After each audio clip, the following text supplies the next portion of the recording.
नमस्ते, स्वागत है आपका बी प्रैक्टिकल में और मैं हूँ ज्योति सिंह। नवरात्रि की सभी को बहुत बहुत शुभकामनाएं। माँ दुर्गा आप सभी को अच्छा स्वास्थ्य और ढेर सारी संपत्ति से संपन्न रखे। आज संपत्ति से जुड़ी ही बातों को हम लोग आगे ले चलेंगे। पैसे से जुड़ी बातें, बहुत सारे लोगों में ऐसी भ्रांति है और बहुत सारे लोग ऐसी सोच रखते हैं कि बहुत ज़्यादा इनकम करेंगे तभी हम सेविंग्स कर सकते हैं। तो इस भ्रांति को दूर करने की मैंने एक छोटी सी कोशिश की है। मैंने अपने आसपास के लोगों से बात किया है, अपने परिचित लोगों से बात किया है, उनकी आर्थिक स्थिति के बारे में जानकारी ली, उनके खर्च को जानने की कोशिश की और उनके सेविंग्स के बारे में भी पूछा। मैं यहाँ पे एक चार्ट के थ्रू आपको बताना चाहती हूँ। मैंने करीबन 4 फैमिली को लिया है जिनके इनकम को भी देखा और वो ऐसा क्या करते हैं जिसकी वजह से उनका सेविंग्स नहीं होता है। तो इस सब में मुझे निकल कर ये समझ में आया कि इन लोगों का सभी का सेविंग्स के प्रति जो नॉलेज होनी चाहिए और सेविंग्स के प्रति जो जागरूकता होनी चाहिए, जो हैबिट्स होनी चाहिए, वो नहीं है। इस वजह से ये सेविंग्स नहीं कर पाते हैं। सेविंग्स इस बात पर निर्भर नहीं करता है कि आप कितना इनकम करते हैं। सेविंग्स इस बात पर निर्भर करता है कि आप सेविंग्स करने की आपकी आदत है या नहीं, आप इसके प्रति कितने अवेयर हैं और कितना जागरूक रहते हैं अपने सेविंग्स को लेकर के और अपनी आने वाली ज़रूरतों को से होने वाले प्रॉब्लम्स को सॉल्व करने को लेकर के। देखिए, फैमिली ए करीबन 1.5 लाख रुपए का इनकम करती है, फैमिली बी 75,000, फैमिली सी 60,000 और फैमिली डी 40,000। मुझे नहीं लगता है कि इस इनकम को हम लोग कम इनकम समझ सकते हैं। ये अच्छी इनकम है, हम लोग अच्छा लाइफ स्टाइल लीड कर सकते हैं।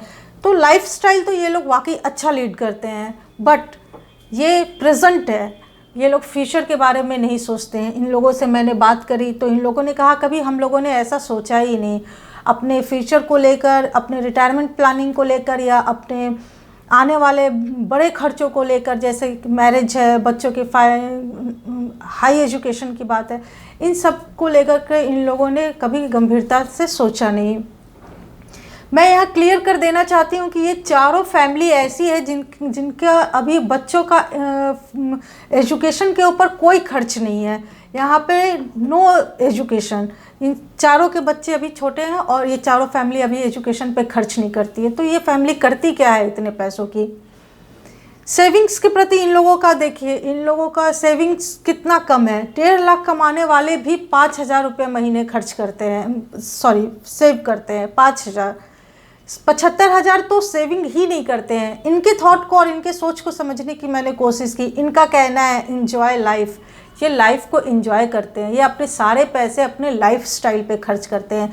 आपको देख करके लगेगा कि बहुत इनकम है, बहुत अच्छा लाइफ लीड करते हैं, बट इनका जो सेविंग्स के प्रति है वो पूरी तरह से ये निराशाजनक ये स्थिति में है। ये बिल्कुल इन लोगों ने सेविंग्स नहीं करी है। 60,000 कमाने वाले लोगों का भी अभी बच्चे स्कूल नहीं जाते हैं।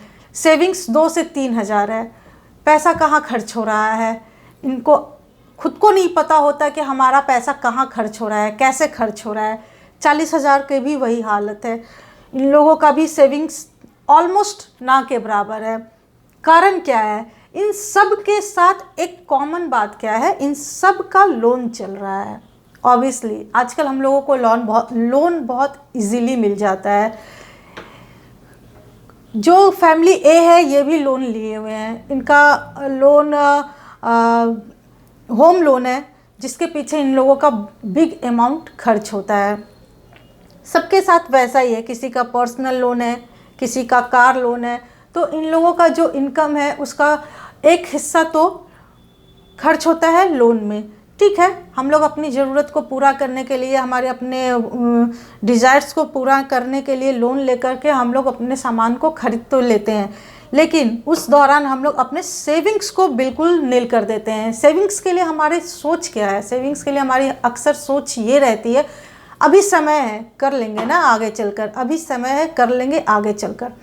लेकिन ये सोच ही हमें हमेशा परेशानी में डालती है, क्योंकि सेविंग्स जितनी जल्दी की जाएगी उतना ज़्यादा अमाउंट आप क्रिएट कर पाओगे। अगर आप 2 से 3 हज़ार रुपये भी महीने का जमा करना शुरू कर दोगे जितनी जल्दी हो सके, आप अगर 30 के एज में हो तो अगर आप अभी से ही स्टार्ट कर दोगे तो आपको 30 साल बाद आपका वो 3-4 हज़ार रुपया ही आपको करोड़ों में मिल जाएगा। लेकिन इस तरह से हम लोग सोचते ही नहीं है, इस तरह से हम लोग जानकारी ही नहीं रखते हैं। ये चार्ट दिखाने का मेरा मेन बेस ये है और आपको ये समझाने की कोशिश, एक छोटी सी कोशिश है मेरी, कि देखिए इतना ज़्यादा इनकम करने के बाद भी सेविंग्स के प्रति ये निराशाजनक स्थिति कितनी ज़्यादा है। लोग सेविंग्स के प्रति ध्यान नहीं देते हैं और हमेशा ये सोचते हैं कर लेंगे ना, बाद में कर लेंगे। लेकिन एक टाइम कंपाउंडिंग ऐसी चीज़ है जिसकी वजह से अगर आप छोटे छोटे अमाउंट में लॉन्ग टाइम के लिए अगर आप सेविंग करते हैं तो आप अपने कम अमाउंट से भी अच्छा पैसा बना सकते हैं। इसलिए सेविंग्स के ऊपर आप लोग ध्यान दीजिए। सेविंग्स कम इनकम के ऊपर डिपेंड नहीं करता है। सेविंग्स आपके हैबिट के ऊपर डिपेंड करता है।